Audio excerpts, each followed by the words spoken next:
The strategy I'm about to share with you helped me make over $1 million in the markets. Look, when you first get into trading, everything seems so complicated, and it did for me too. That's why I spent 8 long years hopping around from system to system, indicator to indicator, only to lose money. That was until I came to one important realization, and that's exactly what I'm going to share in this video. But first, if you don't know me, my name's Kyle, and I've been trading since 2011. It took me nearly a decade to finally become profitable enough to leave behind my job and pursue trading full-time. But since then, I've made over $1.2 million from trading the markets. And now I'm sharing all of my knowledge and experience so you guys don't have to go through the same mistakes that I went through. By the way, if you're looking for a full guide on my trading setups, my entries, and my stop losses, make sure you check out the link in the description. But enough talking, let's get right into the video. All right, let's talk about the strategy that helped me make over $1 million from trading.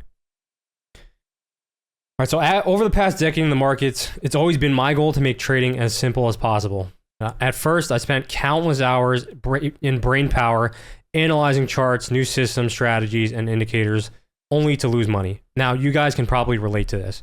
Everybody that comes into trading, they find all these different systems and strategies and people that are teaching trading, different mentors, and a lot of times it just becomes overwhelming, until I came to one ultimate realization. All right, the markets really only move in the following manner. Very simple. When bullish, they remain bullish until a higher time frame level has been invalidated. And when bearish, they remain bearish until a higher time frame level has been invalidated. And this is really where I lost a lot of money, and I spent probably way too much capital and way too much brain power trying to pick tops and bottoms. And this is really where I think so many traders trip themselves up, is they think that the next turning point is going to be the top of the market. And I don't blame them. It's just human nature to think that we're going to catch that next trade where you bottom tick or top tick a market, right? And you're trying to catch that sick reversal for, Instagram or for your social media, whatever the case is. People want to show that amazing entry, and that was something that they built generational wealth off of. But the majority of the money that I make comes from just staying on sides for the majority of a specific trend. So when we get a large trend in place, on a higher time frame, every time it's pulling back, I'm only looking for reasons whether that trend is going to be invalidated or if I should just remain on side and keep longing the market if the market's going up, right? So when the market is predominantly bullish, each day that presents a red opportunity, right? So each day that closes bearish, each one of those down days is just providing more opportunity to remain long and position yourself long inside of that trend. Right? And that is probably the biggest key point from this video. Yes, this is going to be a strategy video, but it's not going to be the same technical level that you would probably think of. This is more of strategic thinking, okay? So following this simple methodology allows me to determine when a trend will continue versus when I can expect a reversal. Now, this is where I save myself from a lot of losses. I'm able to remain confident in the trades that I'm taking with the trend. And overall, when you're trading with the trend, that's really where you're making the majority of your money. It's not in picking reversals, because how often do we get really massive reversals that, last for months on end? It's not very often. So when you can identify, when you're trading inside these pullbacks, do I just go long again? Am I longing into discount, right? Am I getting an opportunity to buy low, sell high? Okay, so in a bullish trend, the following will be respected. Old lows, bullish order blocks, bullish fair value gaps, bullish breakers, and discount levels. If you guys don't know what any of these are, I have plenty of videos on my channel. Make sure you go and check them out, and I'll be sure to obviously drop more of these in the future. So if you haven't already, make sure you guys subscribe. So all of these things, this doesn't have to relate to you. This is all ICT terminology, but if you're still a trader and you have a system, right, there are certain things that you're looking for the trend to continue. Is the market putting in higher highs? Is it putting in higher lows? Or is it, support resistance? Are we looking at just regular support and resistance? Are we flipping those levels, and then broken resistance should turn into support? All right, very basic. When we're trying to bet on the market, there's only one or two possibilities. It's either going to go up or it's going to go down. The other option is that it goes sideways. But when you're betting on a market, you're expecting it to go up or down, right? We're not expecting it to go sideways, but that's the whole point of trading. And I think trading should be simple. It should be up or down, okay, based on an educated analysis, right? And this is a tweet that I put out that I think is going to be extremely vital for you guys to pay attention to as we go into the next couple slides. So when the higher time frame order flow is bullish, every bearish PD array, meaning every trade setup that should be bearish, is going to fail. And this is where I see so many traders losing money, is they think that all these lower time frame setups that are appearing is going to be the next turning point. When you're looking at the higher time frame, there might not be any information there for you to actually go bearish. So what they're doing is they're dialing into a low time frame, they're seeing something, and then intraday, all of a sudden that setup fails, and that's where they're losing money. And then in hindsight, they're going back and saying, oh, the higher time frame was actually telling me something completely opposite. And when you're trying to trade, you're trying to be in sync with all of the time frames.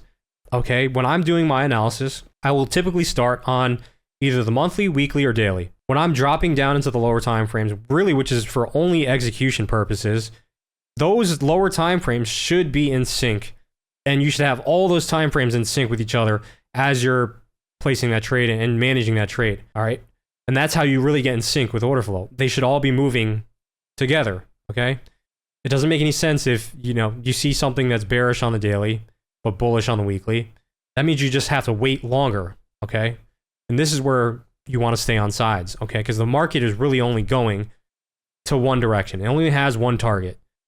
It's not, when it's bullish, it doesn't have downside targets, really. It's just sucking in liquidity on these pullbacks. It's getting people to trap themselves into short positions, and then it's going to go and run the opposite direction. All right, that's the nature of the market. It's out to screw everybody that it can. So your SIBIs will turn into inverted fair value gaps or balanced price ranges. Your order blocks will turn into mitigation blocks or breakers. So stop thinking you're finding high probability setups from these lower time frame traps. All right, and vice versa. In bearish trends, the following will be respected: old highs, bearish order blocks, bearish fair value gaps, bearish breakers, and premium levels. And just like you would think, this tweet, when the higher time frame order flow is bearish, every bullish PD array on the lower time frame will fail. So all of those bullish setups that you see are going to fail when the higher time frame is predominantly going lower. All right, your BISIs will turn into inverted fair value gaps or balanced price ranges. Your order blocks will turn into mitigation blocks or bearish breakers. So stop thinking you're finding high probability setups from the lower time frame traps. All right, the lower time frame will mislead you. So let's get into like an actual example of what I'm talking about and how you guys can incorporate this as part of your strategy going forward. So here is just the daily time frame of the NASDAQ 100. And here we can see what? Bullish fair value gap being respected, bearish fair value gap being invalidated, bearish fair value gap being invalidated. That means order flow is bullish on a daily time frame. All right, and there's nothing up here. If you look over here, there is nothing else here stopping it from reaching this all-time high. There's no bearish order block. There's no bearish fair value gap. All right, we're not in a premium because we would need to see a swing lower. So premiums can continue building in premium if the market is predominantly going higher. Right? That's something that people just don't understand. Just because it hits a premium doesn't mean we're trying to short the market. Because all of these sell-side imbalances are failing. So the order flow is bullish. Why would I want to short into, that momentum? This is the lower time frame now. We're going to draw. So this is the previous day. Now, what we're going to do is skip forward a day and jump straight to the New York session, or the AM session. My apologies. This is our AM session. This is the candle closure at 10 a.m. All right. What do we get after that 10 a.m. candle close? We get an old low being respected, and we get a bullish fair value gap being respected. Not only that, but we have, again, our higher time frame bearish fair value gaps being invalidated. All right. And after this candle closed, for whatever reason, I had some students that were trying to short the market. And yes, I'm still trying to teach them the ways of following this higher time frame narrative, because they're so dialed in and keyed in on these lower time frames that they're seeing sell side imbalances on the lower time frames, but there's really nothing on the hourly that's stopping this market from going higher. Okay, we don't have a sell side imbalance. We don't have a run on a major liquidity level. And there's an all-time high up here that we're still trying to trade towards, all right, whatever that price is. It's about 21,350. So right now, right, 21,200. So there's still a level up here that they can run towards. Now, ask yourself, why would I want to go short after the higher time frame is telling me otherwise? All right, old low being respected. All right, let's hop into an even lower time frame, and I'll show you guys exactly what I'm talking about as far as these bearish setups failing. All right, this is our 5-minute time frame. All right, this low right here was our rejection on that hourly candle. Now this, right, is a failed fair value gap. There's no willingness to trade lower here. And some of my students shorted this small fair value gap up here. And what we're going to see is what? We're going to see bearish order blocks failing. We're going to see sell side imbalances failing because the higher time frame order flow is predominantly bullish. All right, so let's skip ahead and show exactly what happened on this specific day. All right, we have, another sell side imbalance here, another bearish order block here, but higher time frame order flow is telling us otherwise. All right, now this turns into our inverted fair value gap. You guys can see that has come down, tested the level a couple times, and then not only that, but now we have bullish fair value gaps actually being respected. So none of these none of these bearish PD rays are holding. Meanwhile, we have bullish PD rays being held. And not only that, we have another bullish fair value gap here. We have a bearish fair value gap being invalidated here. Bullish fair value gap being respected here. Okay, so this is so vitally important. And this might be something different than what you expected from this video. But as part of a strategy and thinking strategically when it comes to trading, this is really what made me $1 million, because I'm not trying to pick tops. I'm not trying to pick bottoms. I'm just trying to find signatures in the market to get on side with that higher time frame. And what I mean by that, when I come to the charts in the morning and I have a bias in mind, and my bias is created the previous day. Okay, so I'm not just sitting in front of the charts and saying, I'm going short today, I'm going long today. No, I already have a plan in place. If I'm bullish at the close, I'm most likely gonna only look for longs tomorrow. So when I sit down in front of the charts and all I see are bearish setups, what am I doing? Am I taking a bearish setup? No, I am not taking those setups. And this is where so many of you are probably losing money, is you show up to the charts, show up to the charts every day, you see something, you take it, and then it goes against your plan, right? And you get stopped out, you lose money, and you're frustrated. All right. Instead of doing that, come to the charts every day with a bias in mind and don't do anything until you start to see signatures that's going to support that idea. Okay. Because if you came to the charts with a bullish premise today, and let's say all you saw was up until this candle here, that's all you saw. There's nothing else. What you're looking for are bullish signatures to step into the market. So what happens? We trade above that inverted fair value gap. Now all of a sudden my mind goes, all right, well, the bears, they're not respecting that bearish PD array. Okay, why would that possibly happen? Because the market is not poised to go lower on the higher time frame. It's poised to go higher. So when that bearish PD array fails, now all of a sudden to me that's a bullish signature, and that's what I'm looking for. I'm looking for bullish signatures only when I have a higher time frame bias that's bullish. And when I have a higher time frame bias that's bearish, I am only looking for bearish signatures. Okay, if I come to the charts and I see only bullish signatures, I don't have a trade. All right, plain and simple. Don't force a trade when you sit down in front of the charts. All right, it's going to save you tons of money. All right, what about reversals? Reversals can be spotted where there are levels being invalidated. Now, this is exactly what I'm talking about. This is a major trend reversal on the euro. We've ran out this old high back here. As soon as this bullish imbalance fails, now all of a sudden that is a change in the state of delivery. Okay, when you see levels that should be respected from a bullish standpoint and they fail, that is automatically your indication that this market is starting to turn weak.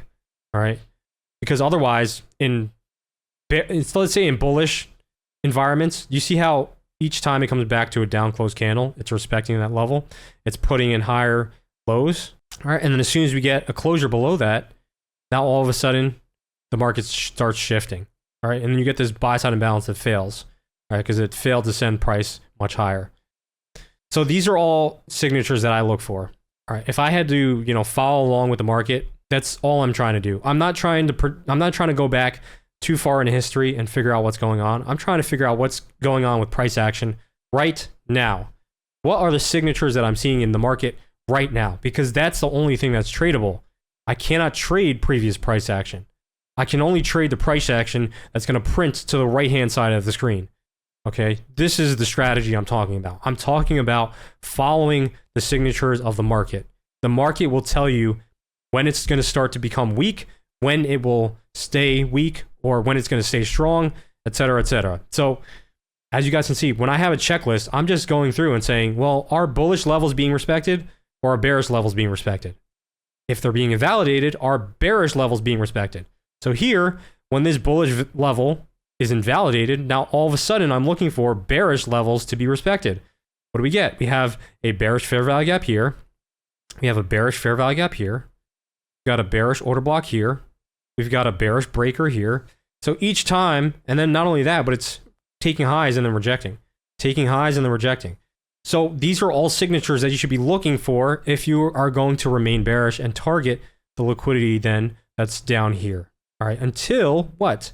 Until you see bearish levels being violated, okay? Down here, and sorry it's cut off a little bit, but here, you can see this bearish level being violated here. Okay, this fair value gap down here, right, in October, fails. They trade through it. Now, all of a sudden, what?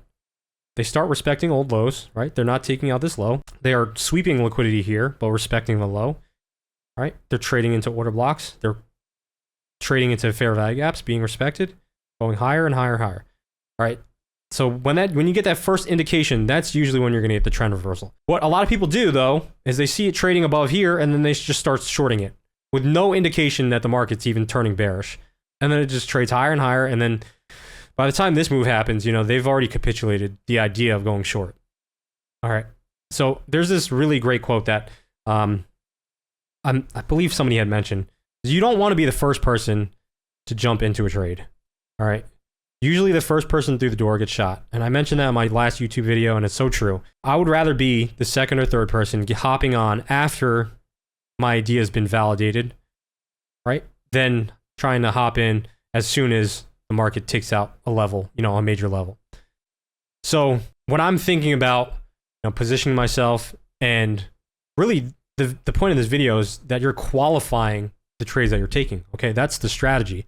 The strategy is, no matter what strategy you use, you have to be able to qualify the trades that you're taking rather than just blindly following these trades. Because if you blindly followed, right, this bearish fair value gap, you would have taken a massive loss and missed out on these huge runners. All right, look, if you watch these videos and still struggle to execute in the live markets, I'm here to help. I know exactly how hard it can be to trade on your own because I was in the same situation. I would watch every single video, do all of the analysis, and still lose money. Because when it came time to execute, I just couldn't do it. That's why now I teach systems and processes so you can transform your analysis into real profits. Just like my student Mike here, who's been studying with me for a couple months, and just this past week, he made $27,000 in a single trading day. So if you want someone with over a decade of experience to trade live with you each and every week, answer all your questions, review all your trades, and be part of an amazing community, make sure you book a call with my team using the link in the description. And also don't forget to like, comment, and subscribe to the channel as I'm dropping free value every single week. This is Jade Cap signing off.